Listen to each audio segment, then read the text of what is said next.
Haggai 2:5. నేను మీతో చేసిన నిబంధనని జ్ఞాపకం చేసుకున్నది, నా ఆత్మ మీ మధ్యన ఉన్నది కనుక భయపడకుడి. ఎంత గొప్ప వాగ్దానాన్ని దేవుడు మనకి అనుగ్రహిస్తూ ఉన్నారండి. దేవుడు అంటూ ఉన్నారు, నేను మీతో ఏదైతే నిబంధన చేసుకున్నానో అది నేను చేస్తాను, నా ఆత్మ మీ మధ్యన ఉన్నది కాబట్టి భయపడకుడి అంటూ ఉన్నారు. మన జీవితాలలో ఎన్నో ప్రార్థన చేస్తాము ఆయన పాదాలు పట్టుకుని. దేవుడు అంటూ ఉన్నారు, నేను మీ యొక్క జీవితాలలోకి నేను చేసిన నిబంధనని జ్ఞాపకం చేసుకుని మీ యొక్క జీవితాలలోకి నేను ఉండి అన్ని కార్యాలు చేస్తాను అంటూ ఉన్నారు. మనల్ని విడిచిపెట్టే దేవుడు కాదు, మనల్ని ఎప్పుడు కూడా ఎడబాయని దేవుడు కాదు. మనల్ని ఎంతగానో ఆయన కృప చేత, ఆయన నిబంధన చేత, ఆయన ఆత్మ చేత మనల్ని నడిపించే దేవుడు. దేవుని యొక్క వాక్యంలోని నేను మీకు తోడై ఉన్నాను, ఇదే యెహోవా వాక్కు.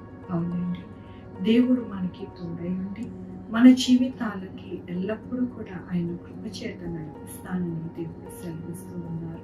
ఆయన ఆత్మ చేత మనకి ఎంతగానో ఆలోచన చెప్పి మన కార్యములు జరిగించడానికి మన మధ్యనే సంచరిస్తాను అని దేవుడు సెలవిస్తూ ఉన్నారు.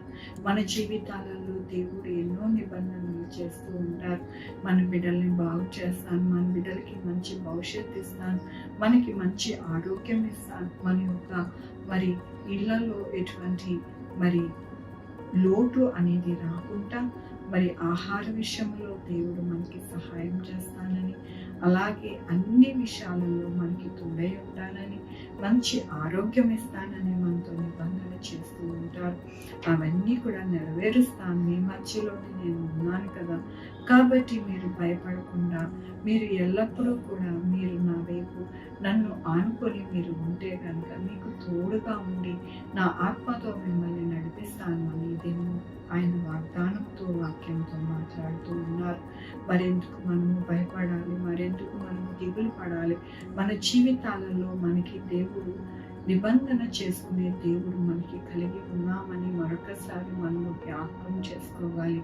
అట్టి దేవుడు ఎక్కడ ఏ ప్రపంచంలో లేదు కానీ యేసయ్య మాత్రమే మనకి ఆ నిబంధన మనకి చేసుకునే దేవుడుగా ఉన్నారని మరొకసారి దేవుడు రుజువు చేస్తూ ఉన్నందుకు దేవునికి వందనాలు చెల్లిస్తూ ఉన్నాను.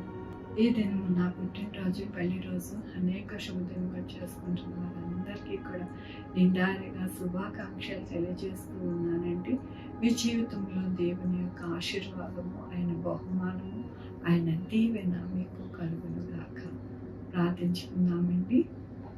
యెహోవా దేవా, నా తండ్రి, నా ప్రభువా, మీకు కనికరిస్తాను బట్టి మీకు వందనాలు చెల్లిస్తూ ఉన్నాను. అవునయ్య, మాకు మీ యొక్క ఆత్మ చేత మమ్మల్ని నడిపించే దేవుడిగా, మనకు మీరు నిబంధన చేసుకుని మా యొక్క జీవితాలను కట్టే దేవుడిగా మీరు ఉన్నందుకు మీకు వేలాది వందనాలు చెల్లిస్తూ ఉన్నాను.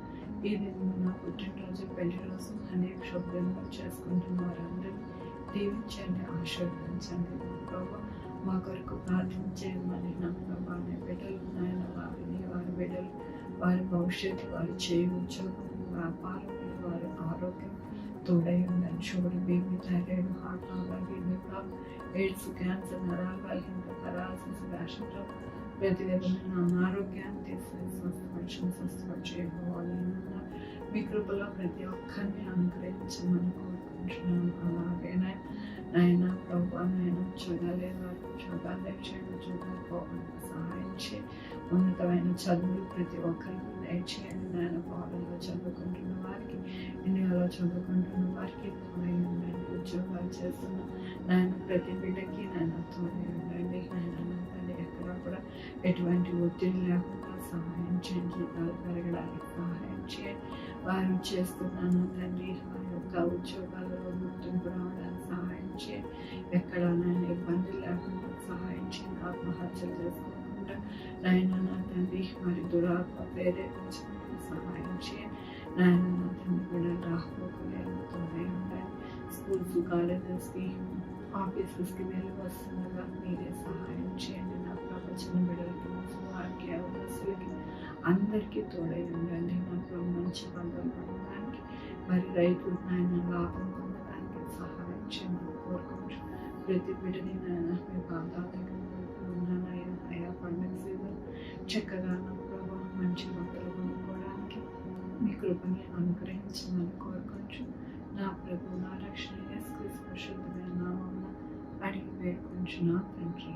ఆమె తండ్రి కుమార పరిశుద్ధాత్మ సదాకాలము మనందరికీ తోడై ఉండను గాక. ఆమె